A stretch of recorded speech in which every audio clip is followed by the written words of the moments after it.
Hey everybody. Hi. It's not Thursday, but you're still with Natalie and Nathan. We just say today with Natalie and Nathan. Yeah.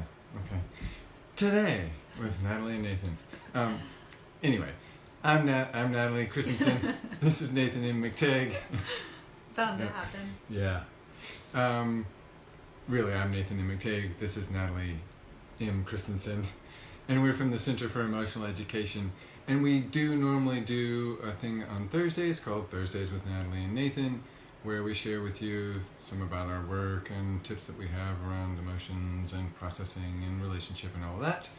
But today we're jumping on here because we don't want to wait till Thursday. We know that some things are up and the world is kind of a different place right now, and the material that we want to share with you is current, and we want to just get it out to you right away. So we're going to do this little mini workshop today, and then we're going to do some more this week that we're going to share with you later, just so that we make sure that you are fully supported during these unprecedented times. So we're going to cover today the top 7 reasons Covid19 has you pondering a breakup, and 3 things to do before you make that move. Now, some of you may, who have been with us, may recognize that title from a previous workshop we tried to do live last week, and it just got interrupted so many times that we wound up taking it down, and we're starting from scratch, and we're contextualizing this more within the current events. So, without further ado, if one of these top 7 reasons reminds you of you, or that you identify with, we'll tell you what to do about it near the end. So be sure to tune in for that. They're in no particular order. They could happen to any of us. It's not like this is the worst one, number 1. It's just these are common reasons that people ponder a breakup, especially during this time. So the first scenario is you have a burning anger toward your partner, and even though they're really nice and like doing everything perfect and right, you just hate them more. And again, as Natalie mentioned, these will all likely be exacerbated by what you're currently going through by being quarantined together now. So even though this is likely to be more the case now, they're always the type who is crabby. Even though you're doing so much and continue to do so much even now to make life easier for them, it's never enough. It's never been enough. It's never going to be enough. They just aren't happy. That's scenario number 2. Scenario 2. Scenario number 3, you can never get to the bottom of things and just work basic stuff out. As soon as things get heated, they leave the room or start watching TV, or they get on their phone. And they're like, we never get to the bottom of things. Mm-hmm. Scenario 4, you're just repulsed. It's not that you don't like sex, you do. But for some reason, whenever they move toward you romantically, you can think of a million things you'd rather do. And then when they are rebuffed and they become defensive and cold, you think you should be sad about it, but you're really just relieved to have the bed to yourself. Scenario number 5, before quarantine, you never saw them. They were always gone, either at work or in a project or on the phone or at the gym or traveling or something, and you had completely different schedules. Now that you're both stuck in the house, you can't get far enough away from each other. Yeah. Scenario 6, you're just so different that it's basically like you're strangers. Even though you sleep in the same bed and you eat dinner together and you're with each other a lot more now, it's not true connection. You never talk about the real things. You probably never have sex, and sometimes you may feel completely invisible. Scenario number 7, it's just not fulfilling, and you don't know what else to do. And even if you're honest and you think, we should break up, that also sounds completely overwhelming and maybe impossible. And so you find yourself fantasizing that like maybe an act of God somehow ends the partnership for you. Yeah. It's pretty common, actually. So these are 7 of the types of scenarios that may have you pondering a breakup, especially right now. We think of these as the top 7, but you may have your own or maybe more than these 7. one of the things we want to do next, before we talk about 3 things that you can do before you make that move of actually planning a breakup, is a little bit about why this is happening for you. The first thing we want you to understand about why you're experiencing this breakup drive is that you're both living your relationship from your survival brain state. That's even more true now, and we'll talk about that in a second, but even in general, we can be living our relationships from a survival brain state. Now, we'll do just a really quick description of what we call the 3 parts of the brain. The survival brain is the most basic. It manages our survival. It keeps all of our autonomic nervous system running when we're not in danger. And then if we are in danger, it helps us do fight, flight, freeze, or appease. Then the emotional brain, which we only get access to if our survival needs are met, helps us, it partly generates, but it also helps us to process through our emotions and to connect with others in our emotional brains.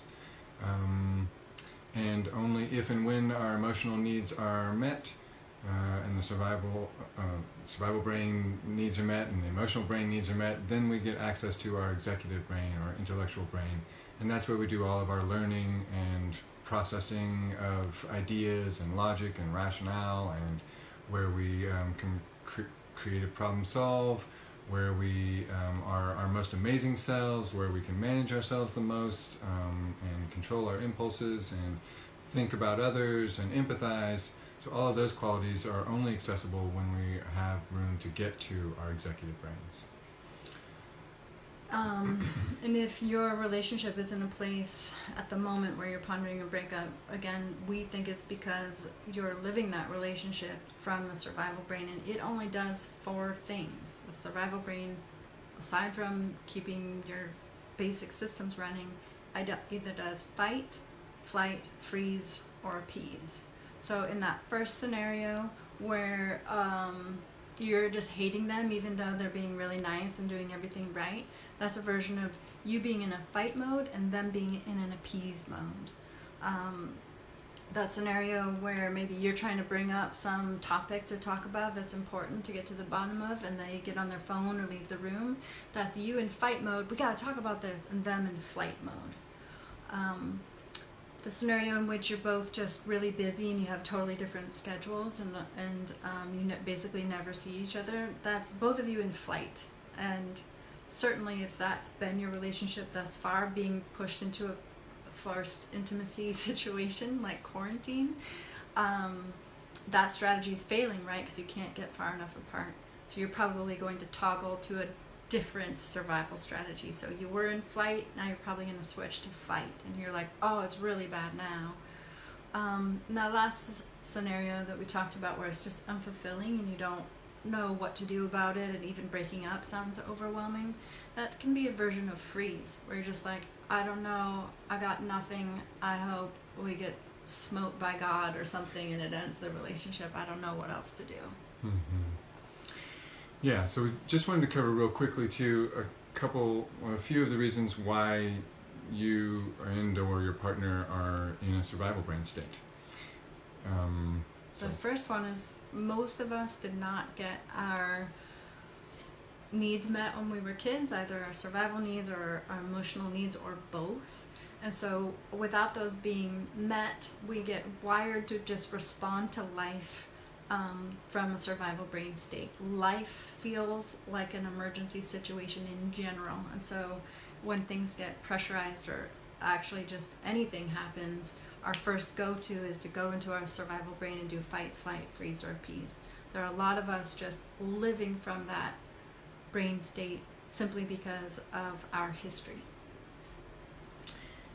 Another reason you might be in a survival brain state is because of the acuteness of emotion. Particularly now, there's a lot of things that are uncertain, and people are having to stay home where they would normally be going to work, and we're not sure what's happening with our kids' schools and or with the economy and or with people's health. And so there's just a lot more activation that's available for folks emotionally. And if they don't have a robust emotional processing system that they should have gotten in childhood, then any amount extra of emotion makes it more likely that they'll be triggered to a survival state. So you're talking about intensity of emotion, like it's really scary, or it's really worrying, or it's really unknown. Oh no. But it can also happen even if you're not super activated at the moment. It can happen where we get triggered into a survival brain state when there just is a lot of emotion, a lot of little ones maybe, just bunches, like you add them all up and it ends up being quite a bit. And when the volume is large enough, your system goes, oh, it's too large, must be an emergency, and you're kicked into your survival brain state. Mm-hmm. So, a further thing to know about why this survival reactivity is a problem for your relationship is because one survival brain state activates another. So if I'm in a survival brain state and I'm reacting with fight, then I invite or I drive my partner or other people's brains that I'm around to also react from a survival state. In part, that's to keep the herd safe. Like if I'm freaked out, then there must be some reason to be freaked out, so other brains start to at least investigate that as well. And we all go to our go-to. So often, if Nathan shows up in fight, then I might go to flight, like, I'm out of here. Or I might go to appease, like, it's okay, it'll probably get better. Fight, flight, those combo together. Freeze and appease, those combo together. You don't typically get super far in a relationship when both of you have the common strategy of fight, because you'd fight on the first date and there wouldn't be a second date. But it may be that now that you're in quarantine and forced intimacy, and usually your survival strategy is to bolt, and you have no option unless you do these things we're talking about. Typically you can only toggle to another survival strategy. So somebody comes at you with fight, you might come back with fight because you don't have the option of running away. So it may be that at this time you are finding your relationship more antagonistic than it's ever been. Or your partner more distant than they've ever been. Just more extreme circumstances and fewer options for leaving the room. Yeah. Oh, this is my part. Also, you may be looking at your relationship right now and thinking, oh, it's bad, and I think that there's really nothing for it, we have to break up. And that's because survival brain, everything looks terrible from your survival brain. We call it state-specific thinking. So when you're in that brain state, and you can only be in one brain state at a time, when you're in that brain state, everything looks bad, bad, bad. We think of it as like being in a pit with a blindfold on. You're like, I don't know what's going on, but it's all bad. And somebody says, look on the bright side. You say, there's no bright side. There's no other options. There's no way to work this out. Your partner, life in general, your house, your kids, everything looks pretty bad from the survival brain. And that's on purpose because it wants you to go, that's bad, and act. To do whatever it takes to keep you alive. So it's not even trying to look at things in a rosy manner, because then you would kick back, right? And then you would maybe die. That's how the survival brain thinks, life or death. And that's an important point to just pick up there and piggyback off what Natalie's saying, is that often when we're in our survival brain state, it only looks like we have one of two options, and it's usually both of the options are terrible. So in this relationship, it's either leave now while I still can, or suck it up and deal with this for the rest of my life. Those are the way that you can sort of tell that it's a survival way of thinking about it. And as it turns out, because it's not their forte, the survival brain is just really bad at emotion. Really bad at relationships. It's also bad at emotion. And so if you're trying to run your relationship from that survival brain state, you're not going to be nearly as good at it as you would be and or otherwise are if you're able to access an executive brain state. And so part of what we want to make sure that you do here is to understand how the brain works, and that your relationship has been and is currently even more so likely to be being carried out from a survival brain state, which again is just bad at relationship.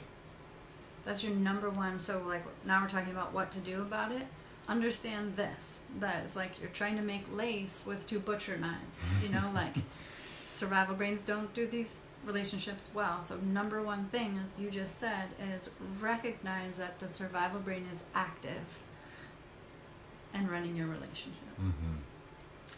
Number 2 is pretty, oh wait, that's you. Yeah, so then the second thing to note is that you want to get your brain and therefore your relationship out of survival mode. It's kind of like a duh thing, but yeah, you don't want to run your relationship from that brain. Yeah. And there are a number of ways that we suggest to help you get out of your survival brain.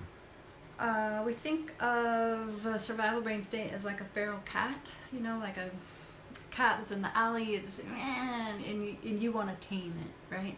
So it would respond, the survival brain responds to proximity, where you would just maybe be nearby for a long time. But not too close. No. And certainly not trying to touch right away. If you tried to go right up and touch a feral cat, it would go and scratch at you. And that's what your partner will do too. If they're in their survival brain state and you come up and you're like, oh, let's be lovey, you don't get a scratch. So proximity, as close as is allowed. Very slow movements. And so this is kind of weird, but when your partner's freaked out or when you're freaked out, actually moving more slowly really is helpful. So if you're going from the couch to the chair closer to them, do it chill. Do it very slowly. Survival brain also doesn't enjoy words, not a lot of words.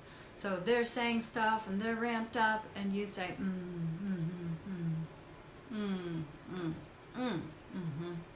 right? You don't add anything else because the survival brain would not like that. It's antagonistic, and so it'll double down on its survival strategy. You also want to add as much touch as is allowed. So if we go back to that feral cat example, you've gotten close, you've really gotten close very slowly, you're just going, making little noises like that. And then you wouldn't go for like the full-on cat massage, right? That's out of order. You would maybe touch a tiny bit of its shoulder and then back away. And then a little bit more if that's okay. So with a partner, you might just sit next to each other so that your shoulders touch. Or you might reach across the table and just link pinkies. And if that's welcome and has a positive response, then you can go for more. Maybe link arms. Or maybe put an arm around the shoulder. As much touch as is allowed, and literally as much, like you're going for more touch, so don't, if more is allowed, go for more. You also want to allow for time. The survival brain can click on in a millisecond. A couple milliseconds. Is it 2 milliseconds? Yeah. I wanted to be accurate here. But it takes several, depending on how activated and triggered you are, it could take a half hour to come out of it. So really, like, if you approach your partner and you get, a scratch right away, just allow for more time. Stay close, keep moving slow, keep your shoulders touching, let 10 minutes pass, let 15 minutes pass. You're just waiting for the brain chemistry to change.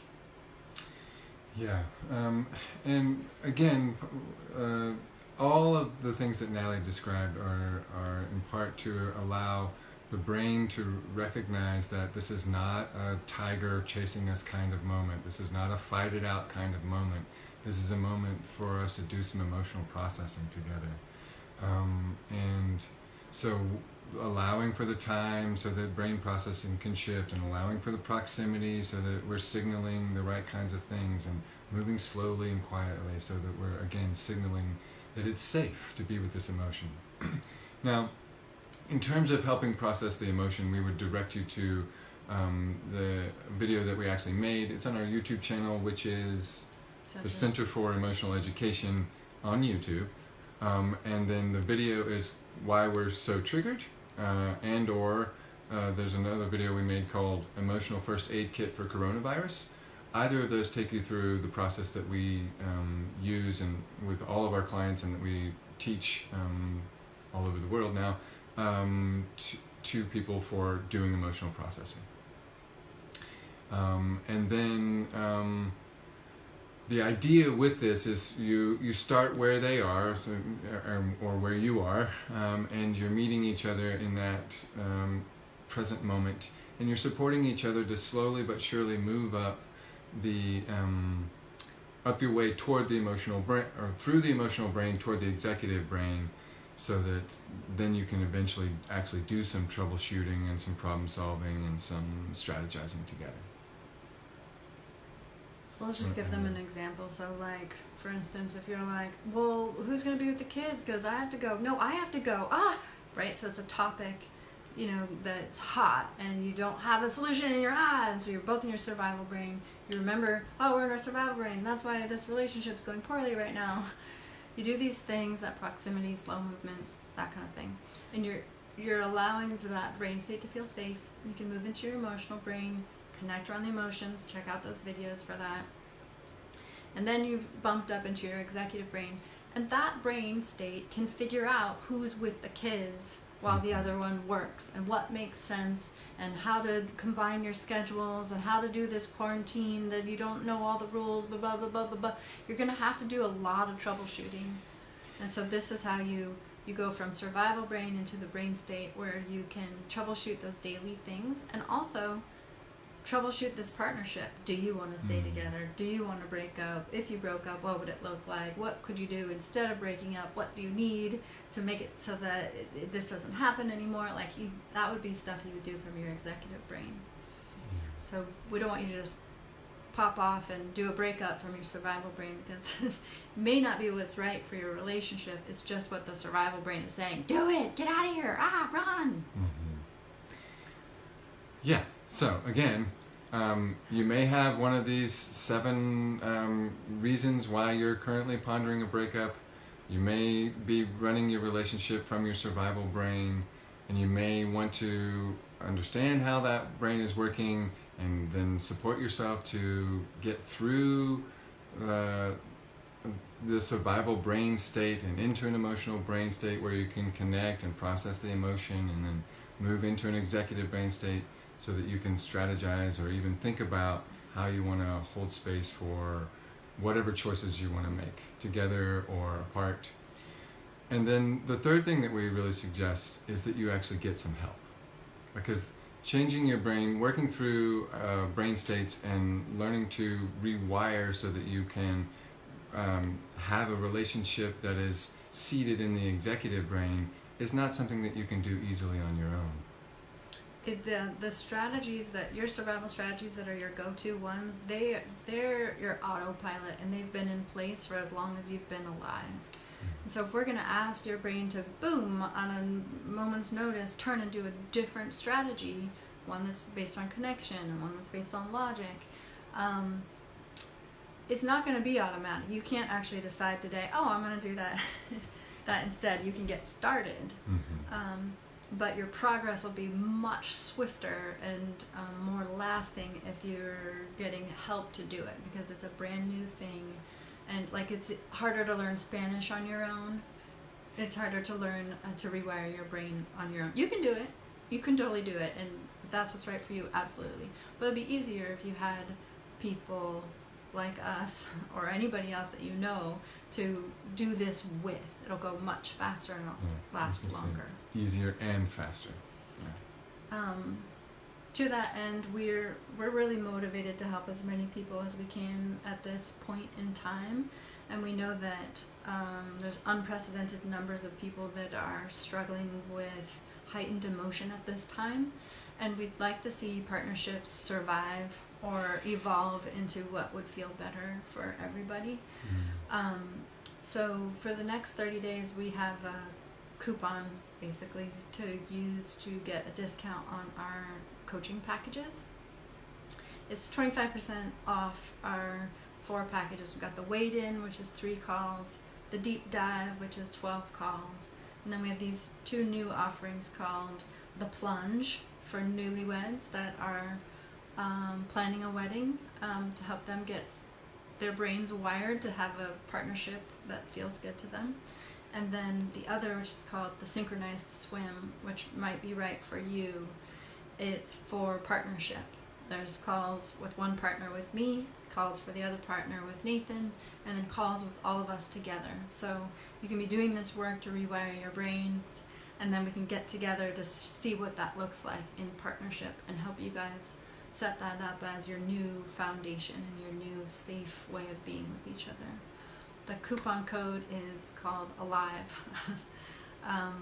So if you go to our website and you want to purchase a package, you put in the coupon ALIVE, all capitals, and we chose that because we're human and we're alive, so we're having feelings. That's really as basic as it gets. If you're no longer having feelings, that means that you're dead. So those of us that are alive, we need support. That's right.